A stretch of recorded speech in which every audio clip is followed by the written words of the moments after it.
I assume many of you, maybe most of you, own one of these smartphones. Because of these, political campaigns today are different.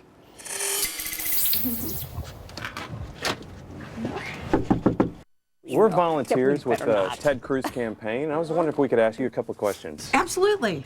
Door knocking's old, but the way Steve and Debbie do it now is new. They are at this door only because their phones told them the people who live here might vote for Ted Cruz. We have set out the objective at the outset of the campaign to run the most data-driven, data-analytic campaign in the history of politics.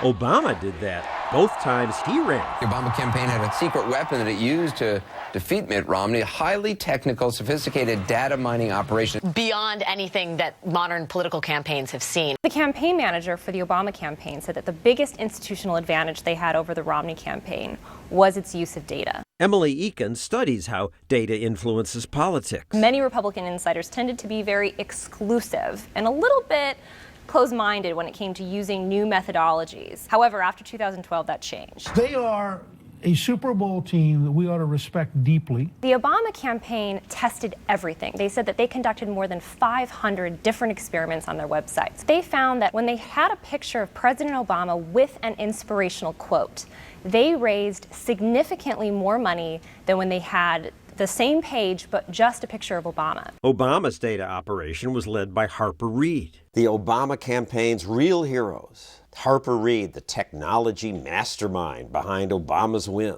I'm an incredible person. This is a very straightforward thing here. You got credit for Obama's victory.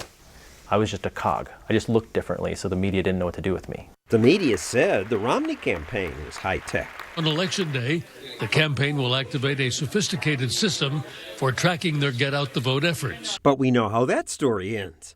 Romney had 4 people working in data analytics. Obama had 50. And he had something called Project Narwhal, a data program with a code name. Team named it Narwhal after a whale of amazing strength. The actual truth is pretty boring. So we named it Narwhal because we wanted a code name that would be fun to say. People were like, Narwhal. You know, it was like it was kind of a joke, really. And once it leaked, nobody knew what to do because suddenly there was this mythical narwhal. And then everyone was like, what's narwhal? Meanwhile, Romney's team had Orca, a database named for another sea creature. On Election Day, it crashed. You literally had 35,000 volunteers whose job was to get out the vote, wandering around like zombies with no direction. Have the Republicans now caught up? If they haven't caught up, it's their fault. She's definitely considering Ted, which is fantastic. We have caught up, says the Cruz campaign. I went and bought a copy of David Plouffe, Obama's campaign manager's book, The Audacity to Win, gave it to our senior team. Said we are going to nakedly and shamelessly emulate this. And that's very much the plan on this campaign. He made it very clear that this was an area, the use of data and analytics, that he would not fall behind in. Chris Wilson runs Cruz's technology operation. Why do you think the Democrats were ahead of the Republicans? The Silicon Valley environment, it tends to be more liberal. Tim Cook, the CEO of Apple, the founders of Google have been aggressive about taking some of their technologies and applying them and helping the Democrats use them. You're going to be working in West Des Moines 314. Now, check your phone. Each volunteer's phone tells him where to go. See your neighborhood, and you're in here for a reason. You've caucused before as a Republican. Earlier at headquarters, Stephen explained how it works. Click on each individual house. It pops up the names of the people living there, their ages. We hit their name, and it gives us a script to go by question-wise. Can Ted Cruz count on your support at the caucus in February?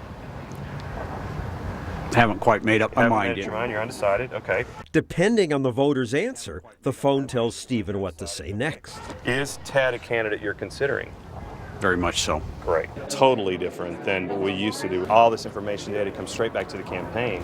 Whereas in the past, if I had my little piece of paper with the thing on there, I might be able to write down, yes, they're interested, but this is instantaneous. Here, the volunteer's phone told him, don't knock on this guy's door.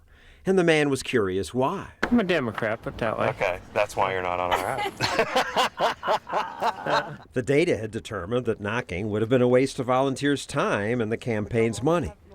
They know a lot about each voter. Thank you. Bye-bye. If they subscribe to this magazine or watch this TV show, then you know they're more likely to vote for Ted? That's two factors of 50 to 70,000. They even know what you eat. For someone who buys arugula, we found that they tend to be a little bit more Democratic, whereas someone who buys iceberg lettuce tends to be more Republican. Trucks, not surprisingly, tend to be driven more by Republicans. Democratic cars, Volvos. How do you know this? This is all information that's on the open market. There are companies that amass enormous amounts of data, consumer data. And a lot of people don't know about this, but the types of data they collect are based on transactions that you and I make.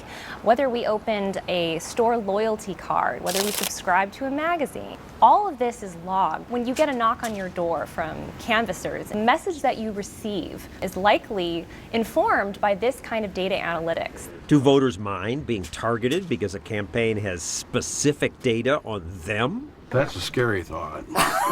No, I think it's excellent. Use every tool we can because we have to defeat those people. They're using them. The corporate world has done this for years. One day, an angry father showed up at a Target store and asked to speak to the manager. The manager came out and the father said, "You've been sending my high school-age daughter ads and coupons for baby cribs and diapers. She's in high school. You're encouraging her to get pregnant." And the manager just felt terrible. He said, "I'm so sorry." But 1 week later, the manager called the father back to apologize again, and the father said, "Actually, I owe you an apology.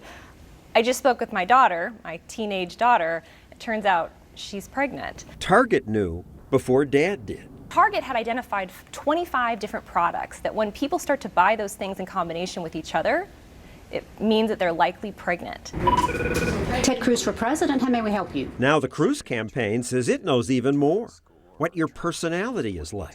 We are doing things that no one else is doing.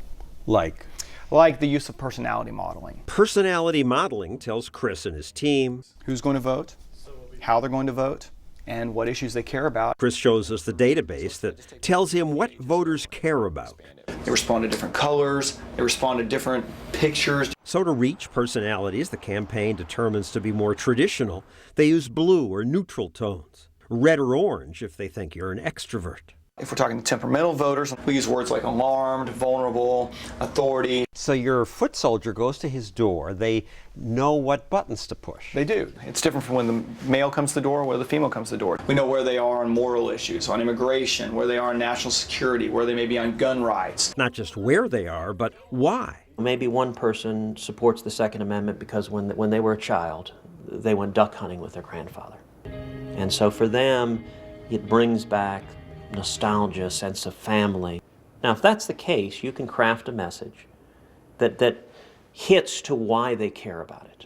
If you're a single mom, if you're carrying a revolver in your purse because you don't want to get mugged, a duck hunting ad is not going to do a thing to connect with you.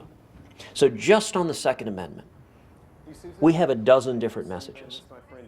We have a Cruz app that thousands of people across the country have downloaded onto their phones. The Obama campaign did that too.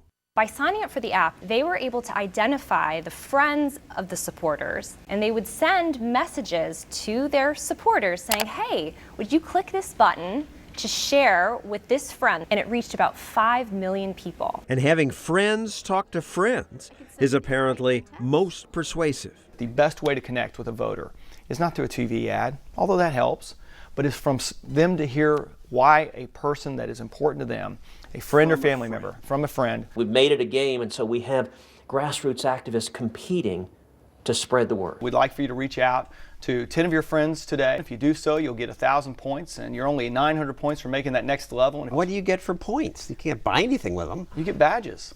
And you move up the rank, you get to compete against your friends to see who can become the best Ted Cruz. I'm almost to organizer. This motivates people? It absolutely does. And there's some that are all the way up to, leader and patriot, and I'm working my way there. Now, my producer back there tricked me into putting it on my phone.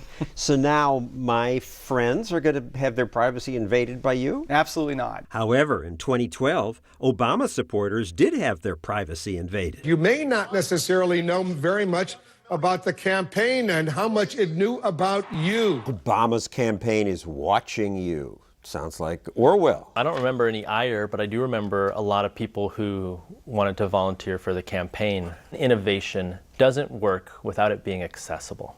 But people were very uncomfortable, and as a result, Facebook decided to shut down this feature. Sounds like Ted Cruz is doing something pretty close. The difference is this time they're telling you that they are going through your friend list, and they ask for your permission, and they tell you everything that they collect. Shouldn't we be nervous that our candidates are spying on us? Some people feel that it's a little manipulative, that campaigns are trying to use this data to shape behavior, try to tell you what you want to hear. This is sleazy. It just lets you pander to certain people, give them what they want. If I'm talking to you about Common Core and the only thing you care about is foreign policy, defeating ISIS, making sure the Iran treaty is thrown out on the first day in office, well then I've done a complete disservice to you as a voter because you don't know where Ted Cruz stands. Despite running fewer commercials than other candidates, Cruz, by using data to target potential supporters and then convincing those people to go to caucuses, won a surprising victory in Iowa. That's the power of technology, is it